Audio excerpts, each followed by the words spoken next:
nggak nyangka baru masuk duduk di situ. Aku kayak ngebayangin itu nggak ada dia ya, tapi tadi kayak yang aku masuk itu langsung kayak pengen kok bisa ya aku ada di sini gitu. Ngebayangin yang kita baik-baik aja tiba-tiba langsung dipisahkan di meja hijau gitu, kayak gitu buyar gitu aja pas itu.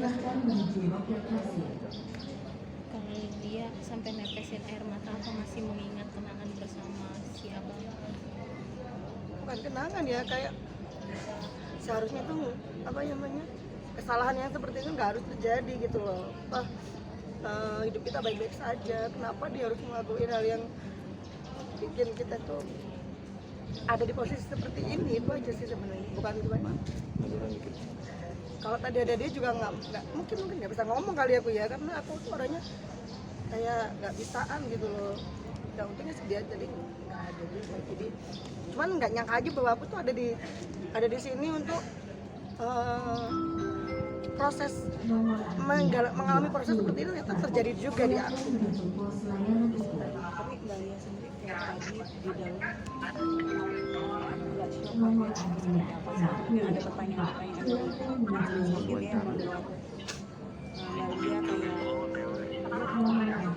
Belum sampai tahap ditanya-tanya banget sih, karena banyak administrasi yang harus diselesaikan juga, karena ya ditanya-tanya tapi belum sejauh itu, karena kan alamatnya tadi harus nyampe ke mana namanya yang rutan itu ya, ke rutan Malending sana, nggak boleh cuma sampai di domisili aja.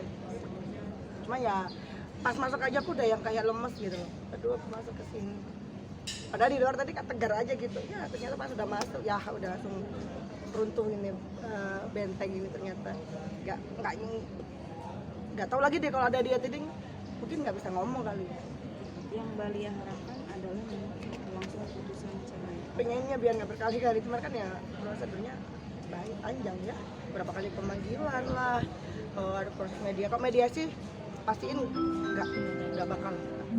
Tapi kalau untuk prosesnya tuh ya pengen cepet-cepet gitu, pengennya gitu sih. Ternyata seperti ini ya rasanya, kan pengen lulus dadawa. Ternyata itu orang bilang kawin cerai itu enak apaan? Aku aja baru masuk ruang sidang aja udah deg-degan kayak gitu kan, udah nggak bisa ngomong sampai tadi hakimnya lo belum apa-apa kok udah nangis gitu kan. Ya bukan gimana ya namanya, itu kan ada urusan hati juga gitu. Terus sebenarnya kita bisa baik-baik aja, kenapa jadi seperti ini, banyak hal berkecamuk tadi. Dia berarti berat hati untuk menggugat cerai suaminya.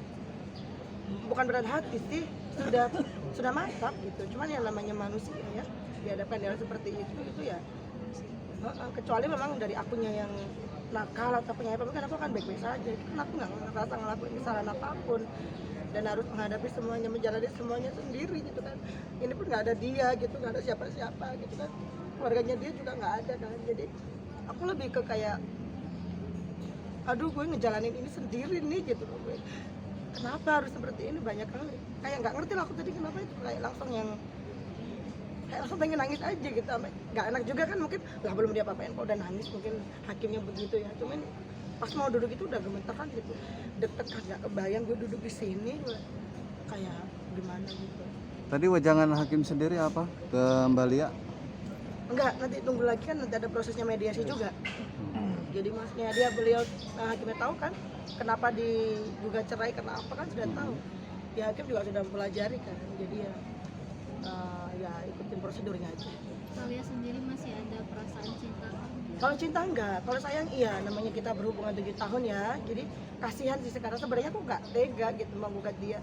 Sebenarnya aku kasihan gitu, tapi dia aja nggak kasihan sama aku, dia ngelakuin ini aja nggak mikirin aku, nggak mikirin keluarganya. Aku jujur aku kasihan, apalagi kalau lihat foto-foto itu ya. Makanya aku kayak aku hapusin karena aku masih belum bisa move on ya. Kita kan nggak ada orang ketiga, kita kan nggak ada masalah gitu loh. Ya masih ada lah, kayak sayang itu masih ada, tapi kalau untuk cinta Tangisin apa dia?